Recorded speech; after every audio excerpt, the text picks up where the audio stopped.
जय हिंद and welcome back to my channel मैं टॉक्स विद रोशनी। सो मेरे प्यारे दोस्तों, अगर आप मेरे इस वीडियो तक पहुंच गए हैं तो जाहिर सी बात है कि आप भी नर्सिंग एग्जाम्स की जोर शोर से तैयारी कर रहे होंगे। So without wasting much of your time, let's get started. शुरू करते हैं हमारे पहले क्वेश्चन से। Test bud for sending bitterness are located in which part of the tongue? Options are number A anterior part of the tongue, number B posterior part of the tongue, number C lateral part of the tongue and number D under surface of the tongue। अब जिन्हें जिन्हें confusion हो रही है वो कोई medicine या फिर करेला खा के देख लें कि कहाँ तीता ज़्यादा लगता है हमारे टंग में।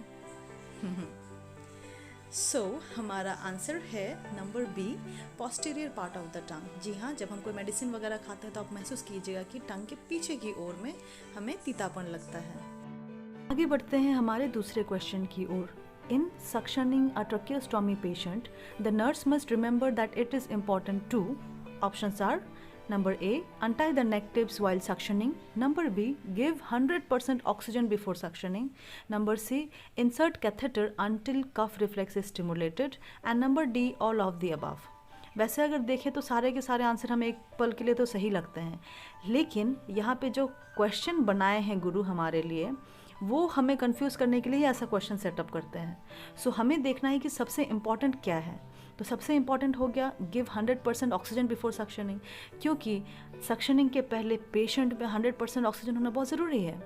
सो हमारा आंसर होगा number B give 100% oxygen before suctioning. आगे देखते हैं हमारे तीसरे क्वेश्चन की ओर।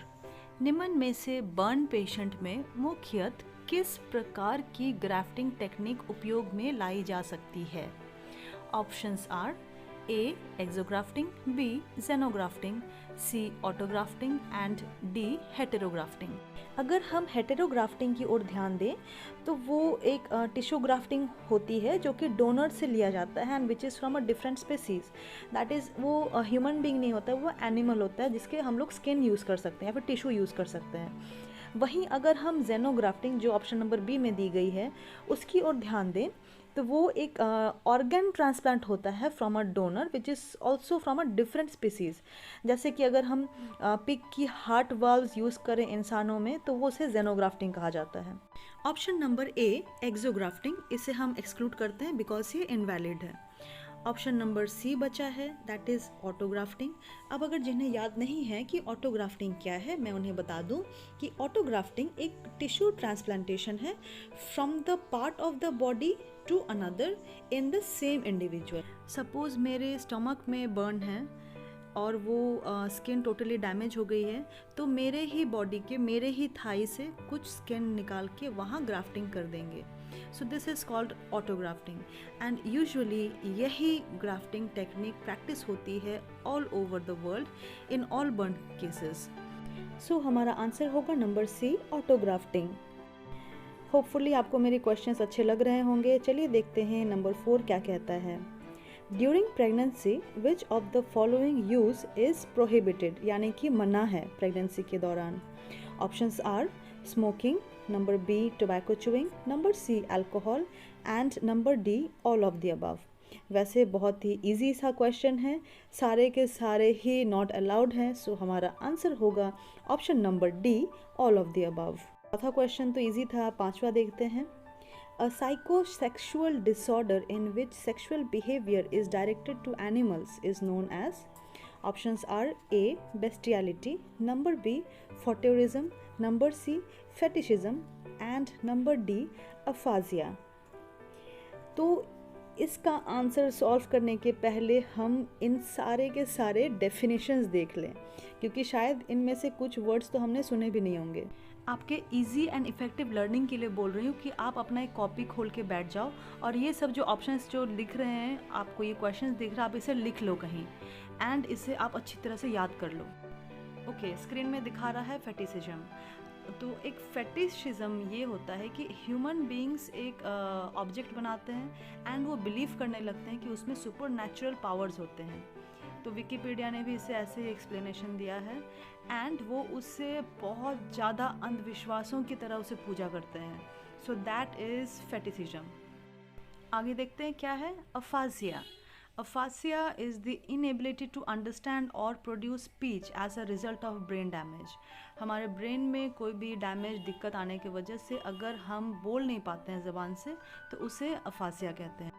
फिर आता है next, फ्रोटरिज्म is the act of touching or rubbing one's genitals up against a non-consenting person in a sexual manner. यानी कि किसी और इंसान के प्राइवेट पार्ट्स को बिना अनुमति के छूना, रब करना, उसे हम फ्रोटरिज्म कहते हैं.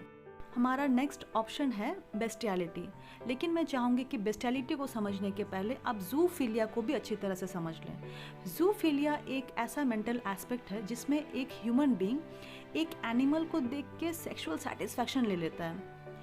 एंड वहीं बेस्टियलिटी को अगर हम देखें तो वहाँ एक ह्यूमन बीइंग सेक्सुअली इन्वॉल्व रहता है वो एनिमल के साथ में सेक्सुअल डीड करने में. And it is not only limited to penetrative acts. वो हो सकता है सेक्सुअल प्लेजर गेन करने के लिए उसे लिक कर रहा हो, किस कर रहा हो, but that is totally sexual. अगर हम यूजुअली कोई एनिमल को किस करते हैं, उसे हग करते हैं, दैट इज़ टोटली नॉर्मल. लेकिन जहाँ सेक्सुअल प्लेजर इन्वॉल्व रहता है दैट इज़ बेस्टियलिटी. देयरफॉर हमारा आंसर होगा ऑप्शन नंबर ए, बेस्टियलिटी. आगे देखते हैं हमारा 6th क्वेश्चन क्या कहता है. The other term for double vision. Options are number A, hydrophobia, number B, photophobia, number C, diplopia and number D, aphasia. Hydrophobia तो जिन्हें पानी से डर है, फोटोफोबिया जिन्हें बत्ती से डर है, अफाजिया जिन्हें बोलने में दिक्कत होती है, and number C, diplopia, that is double vision. So our answer will be number C, diplopia. आगे देखते हैं हमारे 7th क्वेश्चन की ओर. Sudden jerking causes sudden extension and abduction extremities and funning of the fingers in a newborn is known as number A, rooting reflex, number B, toning neck reflex and number C, startle reflex. Number D, Morrow's reflex. Answer बहुत easy है. ये सारे जो actions है जो questions में दिए गए हैं ये सिर्फ एक ही रिफ्लेक्स में देखे जाते हैं and that is Morrow reflex. Therefore, our answer is option number D, Morrow's reflex. मेरे दोस्तों, don't get bored. चलिए देखते हैं हमारा 8वां क्वेश्चन क्या कहता है.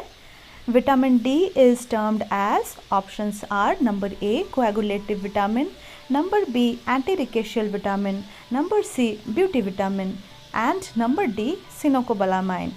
ऑप्शन नंबर A जो है coagulative vitamin, वो है विटामिन के नाम से जाना जाता है.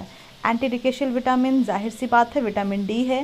Beauty vitamin vitamin C, cyanocobalamin vitamin B. So हमारा आंसर होगा option number B, anti rickettsial vitamin. हमारा second last question. Which of the following is a natural family planning method. Options are number A, tubectomy, number B, copper T, number C, abstinence and number D, condom. So options number A, B and D ये तीनों artificial family planning method है.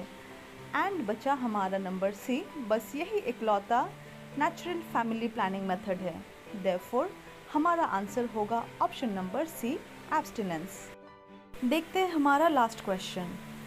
Usually during old age prostate cancer और prostate enlargement is very common in man. Okay, yes, it's true. To prevent this, a screening test is to be done every year to rule out the disease. What is the test? Options are number A, serum creatinine level, number B, serum cholesterol level, number C, blood sugar level and number D, PSA level. Serum creatinine level kidney disease को rule out करने के लिए किया जाता है. वही serum cholesterol level hypertension and heart disease rule out करता है. Blood sugar level diabetes patient के लिए काम आता है. सो अगर हम फोकस करते हैं हमारे PSA लेवल को, तो PSA लेवल जिन्हें इनका फुल फॉर्म याद नहीं है तो मैं बता दूं, प्रोस्टेट स्पेसिफिक एंटीजन है. एंड यही टेस्ट है जो कि हर साल ओल्ड एज पेशेंट्स को किया जाता है ये डिजीज़ रूल आउट करने के लिए. होपफुली गाइस मैंने आपका टाइम वेस्ट नहीं किया होगा एंड ये वीडियो आपके लिए हेल्पफुल रही होगी. मिलते हैं अगले वीडियो में कुछ ऐसे ही कंटेंट के साथ में. Till then take care and stay safe.